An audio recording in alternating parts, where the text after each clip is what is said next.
আসসালামু আলাইকুম সম্মানিত হাতীবান্ধা পাটগ্রাম উপজেলাবাসী, জুমা মোবারক।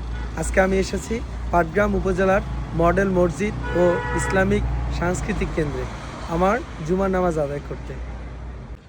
আমার প্রিয় হাতীবান্ধা পাটগ্রাম উপজেলাবাসী, আজকে আমি একটি সুন্দর মেসেজ দিতে চাই আমাদের দুই উপজেলার প্রতিটি রাজনৈতিক দল ও প্রার্থীদেরকে। প্রিয় প্রার্থী ভাইয়েরা, আমাদের উদ্দেশ্য কিন্তু একই। আমরা সবাই হাতীবান্ধা পাটগ্রাম উপজেলার জন্য মাঠে নেমেছি। আমাদের সবারই উদ্দেশ্য হাতীবান্ধা পাটগ্রাম উপজেলার প্রতিটি মানুষের জন্য কাজ করা। তাই আসুন আমরা প্রতিহিংসা রাজনীতিকে বর্জন করি এবং হাতীবান্ধা পাটগ্রাম উপজেলার প্রতিটি মানুষের পাশে দাঁড়াতে সবাই কাঁধে কাঁধ রেখে কাজ করি। সম্মানিত প্রার্থী ভাইয়েরা, আমি আপনাদের কথা দিচ্ছি, আমার মুখ থেকে কখনো কোনো প্রকার প্রতিহিংসামূলক কোনো বক্তব্য, আলোচনা, সমালোচনা আপনারা শুনতে পারবেন না ইনশাআল্লাহ।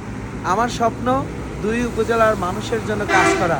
আমি চাই দুইটা উপজেলাকে আগামীর হাতীবান্ধা পাটগ্রাম এবং বাংলাদেশের জন্য রোল মডেল হিসেবে গড়ে তুলতে।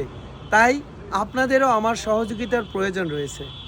আগামী ত্রয়োদশ জাতীয় সংসদ নির্বাচনে আমি যদি স্বতন্ত্র প্রার্থী হিসেবে নির্বাচিত হই, যদি জনগণের সেবা করার সুযোগ পাই, আমি কথা দিচ্ছি আমার রাজীব ভাই, আমার রাজু ভাই এবং আমার আরও যদি কোনো ভাই থেকে যারা প্রার্থী হিসেবে মাঠে নেমেছেন, আমি নির্বাচিত হয়ে সবাইকে সাথে নিয়ে ইনশাআল্লাহ একসাথে দুইটা উপজেলার জন্য কাজ করব। এমনকি আমি কথা দিচ্ছি, যদি রাজু ভাই, রাজীব ভাই কিংবা আরও অন্য কোনো ভাই এই নির্বাচনে বিজয়ী হয়, আমি নিজে থেকেই তাদের পাশে থাকব এবং তাদেরকে সাথে নিয়ে হাতীবান্ধা পাটগ্রাম উপজেলার কল্যাণের জন্য কাজ করব। আমি আপনাদের জন্যই মাঠে নেমেছি। হাতীবান্ধা পাটগ্রাম উপজেলার 5 লক্ষাধিক জনগণের জন্য মাঠে নেমেছি, 2 লক্ষাধিক যুব সমাজের জন্য মাঠে নেমেছি। আমার শক্তি আপনারা, আপনাদের সবার দোয়া এবং সহযোগিতা চাই। আপনাদের সাথে নিয়েই ইনশাআল্লাহ একটি মানবিক, কল্যাণকর, বেকারত্বমুক্ত এবং দুর্নীতিমুক্ত বাংলাদেশ গড়ে তুলব।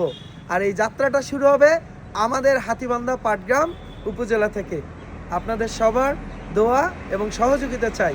এই দেশকে নিঃস্বার্থভাবে কিছু দিতে এসেছি, নিতে নয়। শিহাব আহমেদ, লালমনিরহাট 1 হাতীবান্ধা পাটগ্রাম আসনে স্বতন্ত্র সংসদ সদস্য প্রার্থী।